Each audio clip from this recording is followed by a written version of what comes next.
I'm Hillary DeMillo with Arkansas Children's, and I am joined today by Allison Aguilar, who is a registered dietitian for Arkansas Children's Hospital, and she works with some of our diabetes patients and also some of the patients on our cardiovascular intensive care unit. And we're going to visit a little bit today about food labels.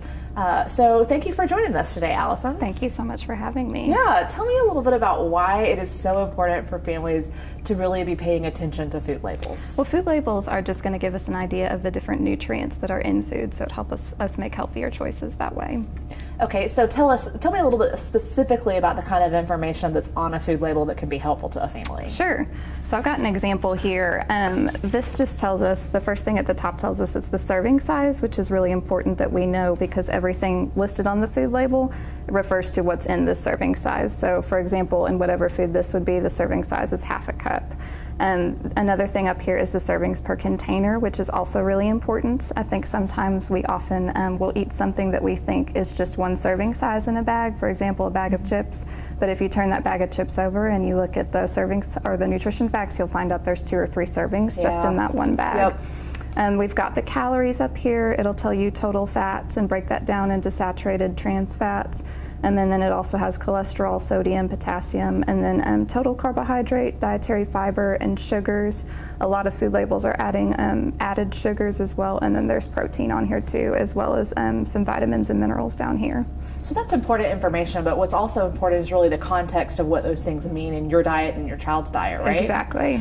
Tell me a little bit about how you can make better decisions for your child's nutrition by reading nutrition labels. Well, I think one of the biggest things is looking at that serving size so that we know that we're not doing an inappropriate portion size for what your child should be eating. Another thing that we can be looking at are these specific nutrients here, and this will depend on the child, but like for example, when we're looking at total fat, we don't want to be doing foods that have a lot of saturated or trans fat, so we can look at food labels and find out if those are there.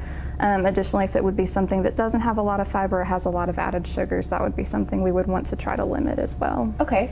How should we talk to kids about reading food labels? Well, I think as soon as they can read, we can probably just introduce them to the food label and let them take a look at it and just let them know that this helps us make healthier choices so that our bodies feel their best. But that would obviously depend on the child too. If they have a disease like diabetes, they're going to be learning to read these food labels earlier so that they're able to do things like count carbohydrates. Okay. And where can families find out some more information about food labels? Eatright.org would be a great resource. That is the website from the Academy of Nutrition and Dietetics, and that would be a great resource. So eatright.org. Yes, eatright.org. What other things do parents usually want to ask you about or catch up on with nutrition and food labels when they talk to you at clinic?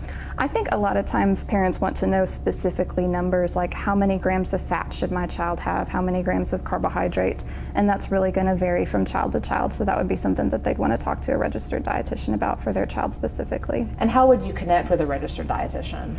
You can go to the children's website and ask for an appointment, or just go to the children's website and find one. Eatright.org is also a great place to look for a registered dietitian. Okay, great. We appreciate you taking your time to visit with us today, and thanks to the audience for watching and catching up a little bit with us about what you can do to make sure that your child has the best nutrition possible.